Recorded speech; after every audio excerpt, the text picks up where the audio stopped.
quelque chose de très étonnant. Quand on écoute quelque chose, on l'interprète avec ses mots, avec sa perception, avec ses connaissances, avec son savoir, avec ses croyances. Et j'ai remarqué que quand je raconte une histoire métaphorique,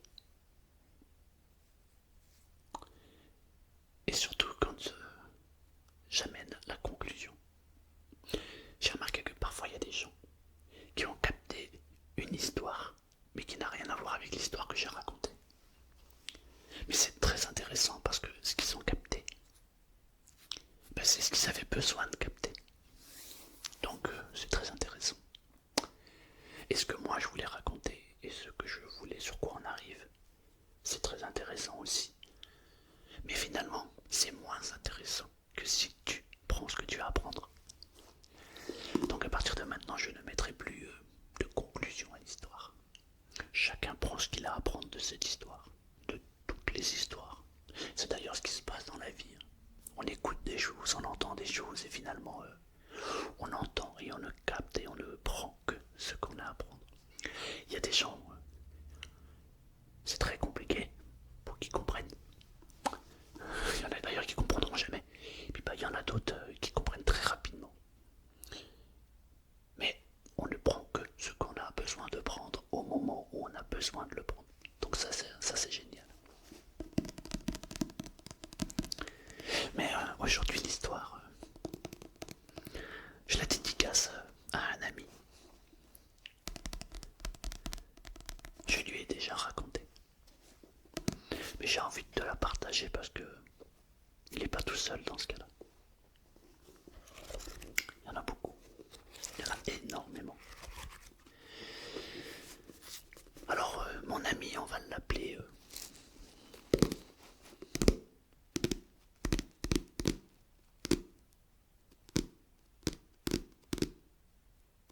je cherche un prénom. En fait, j'en ai plein qui arrivent, mais ça ne me convient pas. Allez, on va l'appeler Paul. Paul, voilà. On va l'appeler Paul, c'est bien Paul. J'aurais pu l'appeler Pierre, Jacques. Peu importe, on s'en fout. Mais on va l'appeler Paul. Il y a un deuxième personnage qui va intervenir, on va l'appeler Léon. Ouais, c'est bien Léon. Alors, Paul et Léon, c'est bien ça. Cette histoire, elle se passe dans un village retiré. C'est dans les montagnes. C'est un endroit où il y a très très peu de gens qui se perdent dans cet endroit. D'ailleurs, pour tout vous dire, c'est un petit village. Il y a à peine 500 âmes qui y habitent. Beaucoup de personnes âgées, très peu d'enfants. Mais il y a quand même 2-3 familles qui sont là parce qu'ils veulent garder une bonne éducation pour leurs enfants. Et ils ne veulent pas que leurs enfants aillent dans les grandes villes se perdre là-bas. Et parmi tous ces habitants, il y a Paul. Alors juste pour venir dans ce village, il faut soit le connaître, soit se perdre. Parce que il est au bout d'une impasse. Il y a une petite route. Et pour aller dans ce village, il faut prendre un chemin de traverse. Un ancien chemin de campagne. Donc il faut être très motivé pour venir ici. La ville, quand je dis la ville, c'est une petite ville. Elle se trouve à plus de 30 minutes de ce village. Les gens qui habitent là, en fait, veulent se couper du monde, surtout. Mais parmi ces habitants, il y a Paul. Paul, c'est quelqu'un qui... il lit beaucoup, beaucoup, beaucoup. Il lit toutes sortes de livres. Il lit des livres sur la physique, la biologie, sur l'histoire, la géographie. Il adore lire. Mais il ne fait pas que lire. Il va aussi sur internet. On a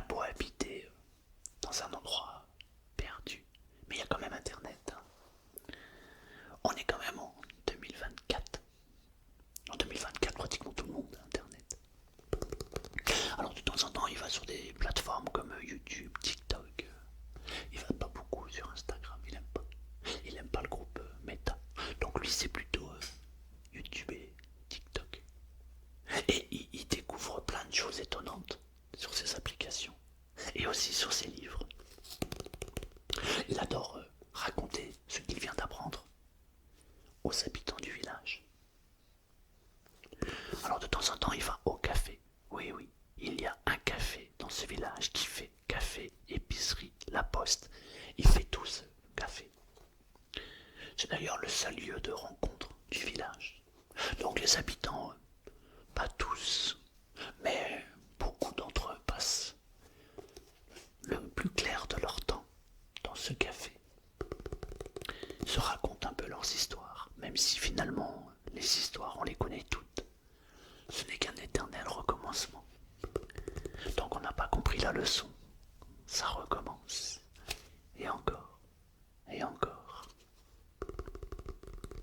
Il y a la Claudette par exemple qui se plaint tout le temps de rencontrer toujours le même genre d'homme.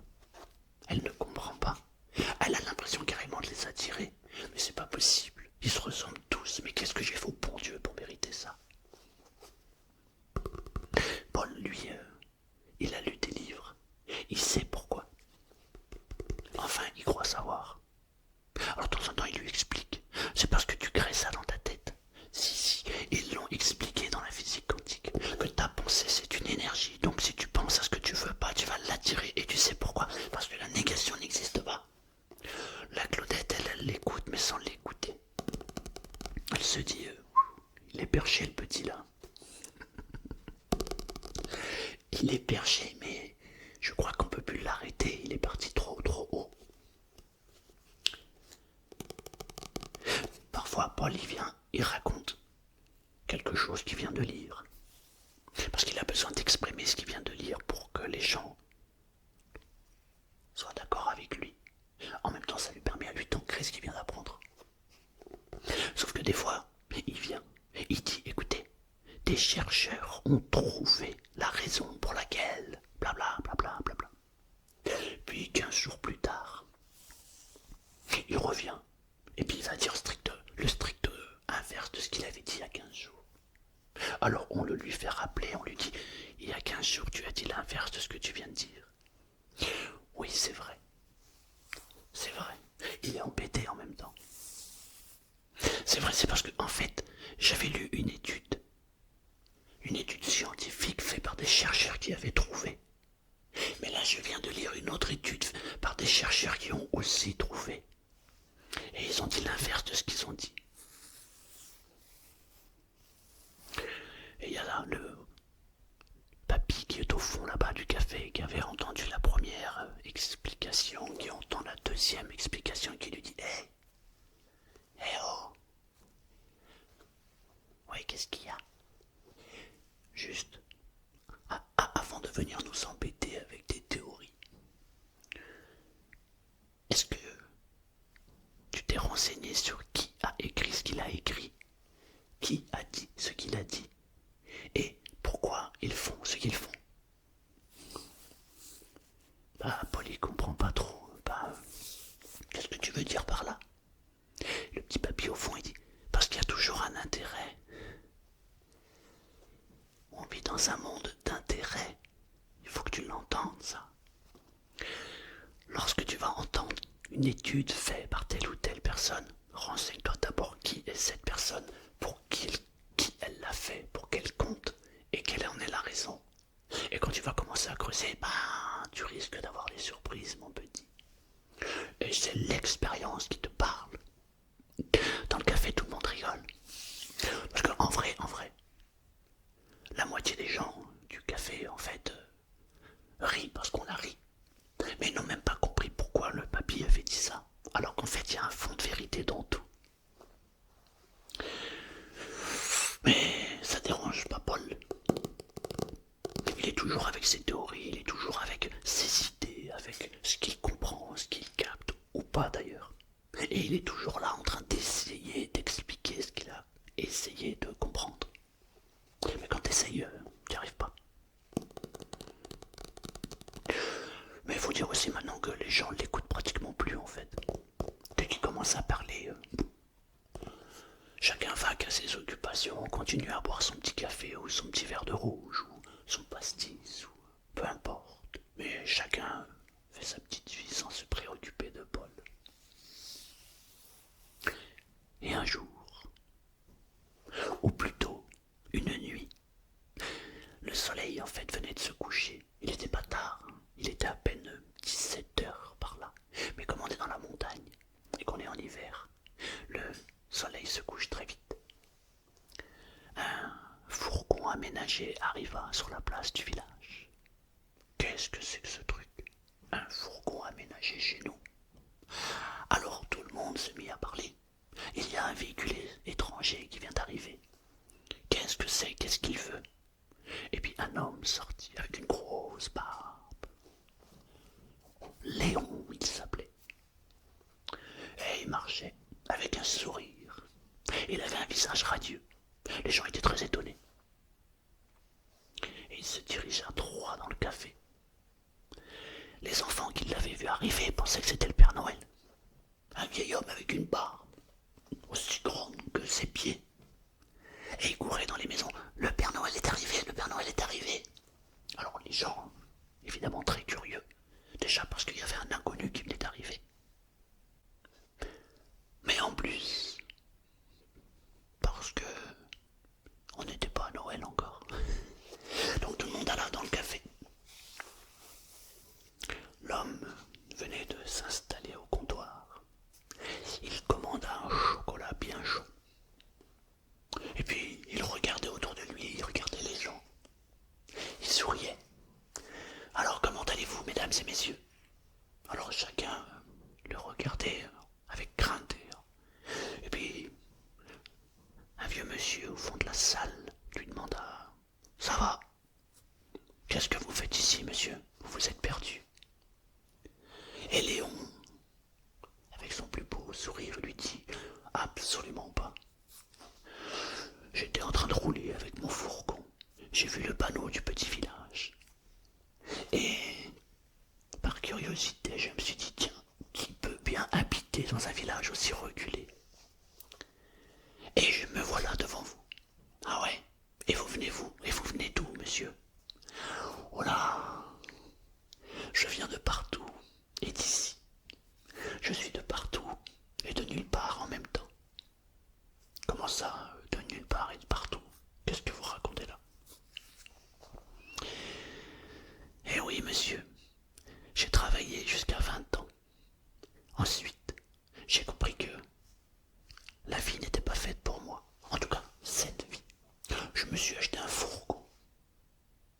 Et j'ai fait le tour de beaucoup de pays. J'ai traversé des milliers de villages. Et je me suis arrêté pour discuter avec tout le monde. Saviez-vous par exemple que dans le Nord, les gens ne disent pas bonjour monsieur, mais ils disent oh, ah bon? Oui, et savez-vous qu'on ne dit pas un chien, mais un chien? Ah bon? Pourquoi disent-ils ça comme ça? Parce que justement, ils ne sont pas d'ici mais de là-bas. Et il se mit à raconter comment dans chaque région de France les gens étaient différents. Comment dans chaque coin du monde les gens étaient différents. Mais finalement pas si différents l'un de l'autre. Lorsque on rit ici, on rit aussi ailleurs. Lorsque l'on pleure ici, on pleure aussi ailleurs.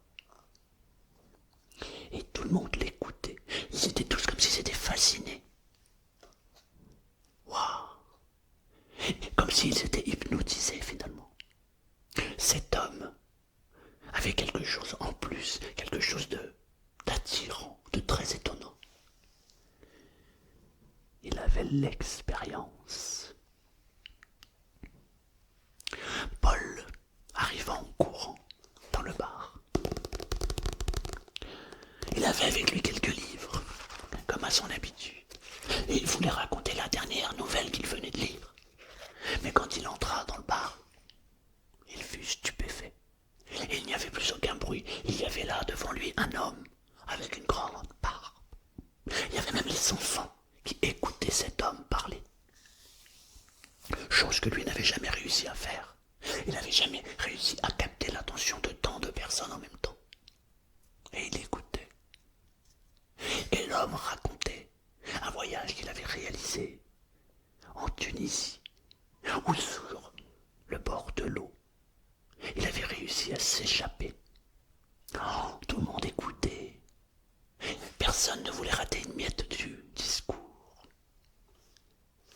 Paul s'approcha. Mais comment savez-vous tout ça, vous, monsieur? Parce que je vous signale qu'en Tunisie, il existe une théorie qui dit que Léon ria aux éclats. Effectivement, ce que vous dites est vrai. Mais savez-vous que en 1764, et il raconta l'histoire qui s'était passée en 1764 et qui avait changé la physiologie de ce pays. Ah bon? Oui, monsieur. Ce sont des histoires qui sont racontées de bouche à oreille et qui ne sont pas dans ces livres-là que vous lisez. Ah bon? Oui. Ah bah d'ailleurs à ce propos, en Écosse, lorsque j'y suis allé il y a une dizaine d'années, j'ai rencontré un jour un homme qui me dit tu sais que parce que et tout le monde écoutait tranquillement. Qu'est-ce qu'il raconte? Comment est-ce possible? Et Paul, attendez, c'est pas vrai, c'est pas possible. Parce que en Écosse, il est dit que, et c'est pas moi qui le dis, il est écrit dans ce livre justement, que tout ce que vous dites est faux. Parce que justement, les études ont démontré que... Et Léon éclata de rire. Peut-être que c'est vrai, peut-être que c'est faux ce que vous êtes en train de me raconter. En tout cas, moi, j'y suis allé, j'ai expérimenté, j'ai vu, j'ai goûté. Et ce que vous me dites là, ce n'est pas la réalité. La réalité, c'est qu'en Écosse,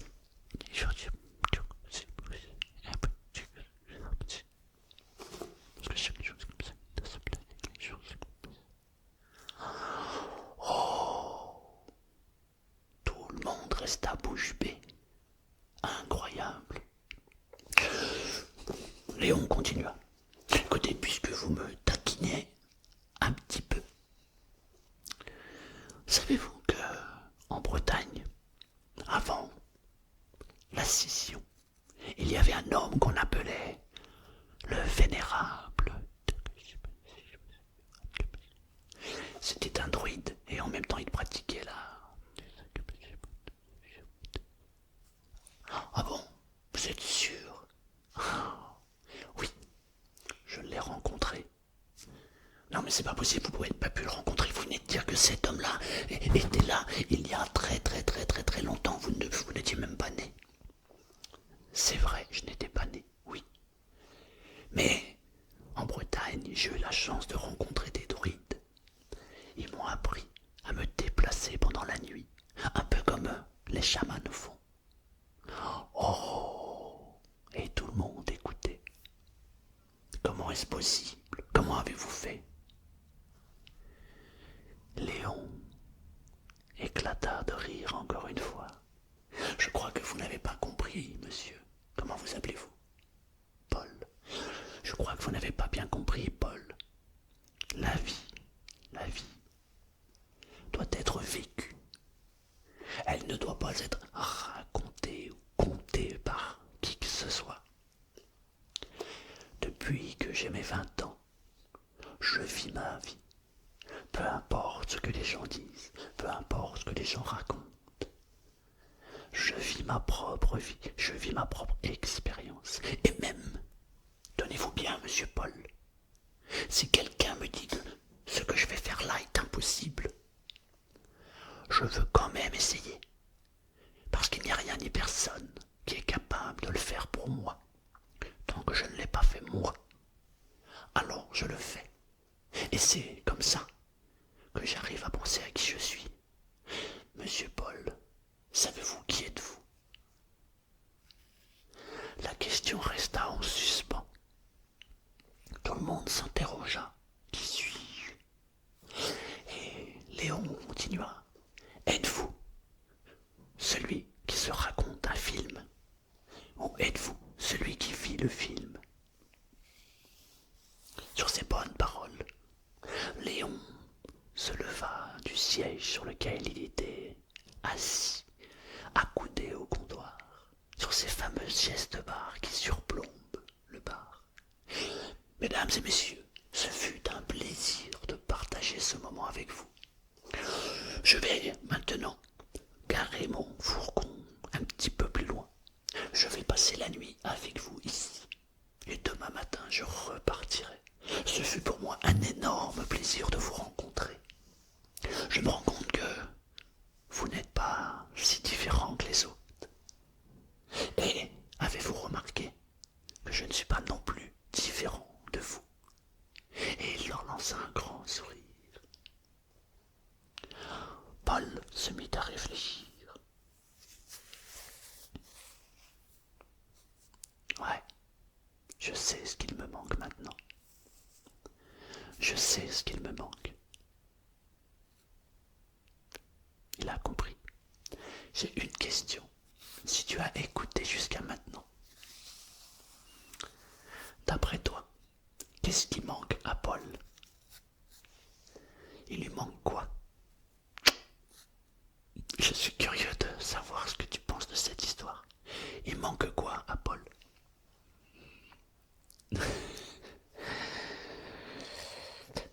Merci d'avoir écouté cette histoire jusqu'au bout. J'espère que elle t'a fait réfléchir. Elle a répondu à quelques interrogations que tu puisses te poser, quelles qu'elles soient d'ailleurs. Mais, d'après toi, il manque quoi, Paul? Merci, à bientôt.